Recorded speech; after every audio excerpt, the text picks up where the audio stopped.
Welcome to our second preseason video bulletin covering the significant rule changes for the 2019 season. Keep in mind that this video will only provide a synopsis of the significant changes or the ones we expect to see umpires encounter most frequently during the season.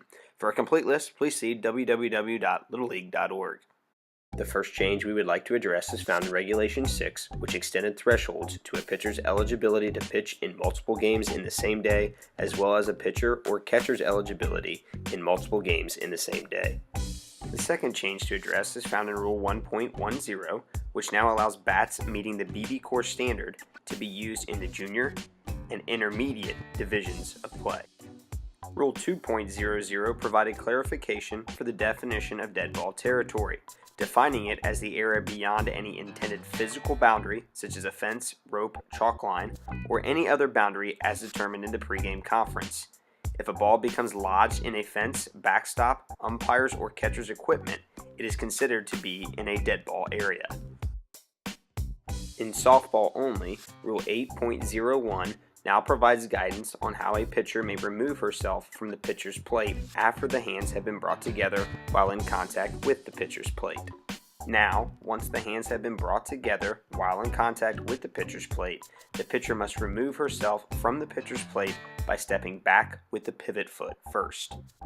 The change to Rule 8.02 now allows the pitcher's hand to come in contact with the pitcher's mouth or lips while in the dirt circle surrounding the pitcher's plate, provided the pitcher distinctly wipes off the pitching hand before contacting the ball. In baseball, remember the rules dictate that the pitcher must be disengaged from the pitcher's plate before touching his or her fingers to the pitcher's lips or mouth.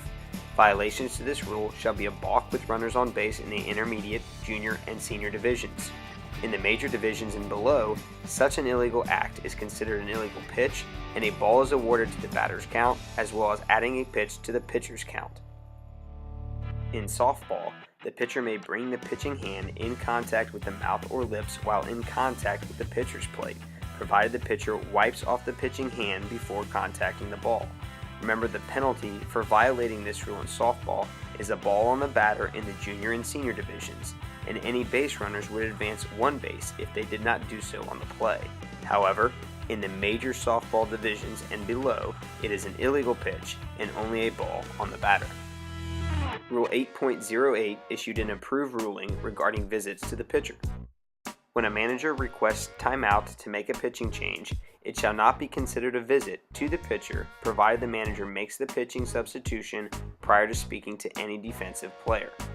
In this clip, the manager technically makes the pitching substitution and then speaks to other defensive members. In this situation, once the defensive manager has announced his or her changes to the umpire, he or she may proceed to speak with the team without being charged a visit. If the manager takes a visit and then it makes the pitching substitution, as is the case in this clip, a visit shall be charged to the outgoing pitcher. Once the visit has been recorded, the umpire should proceed to the back of the dirt circle as illustrated in the diagram. This provides the coach with the visual that his time is expiring and he needs to wrap things up. If the coach continues his visit at this point, the umpire can state, "Are we ready to go?" As the visit breaks up, the umpire should walk with pace and purpose back to the plate, keeping the catcher and manager in front of him en route back to the plate. This will help to prevent the coach or catcher from going back to the mound to continue a visit.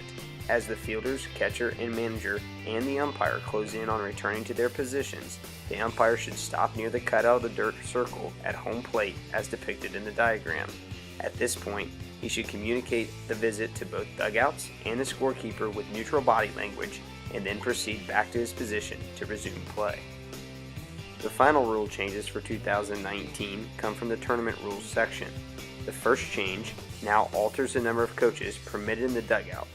The second change, then, has now provided guidance for tied games in extra innings.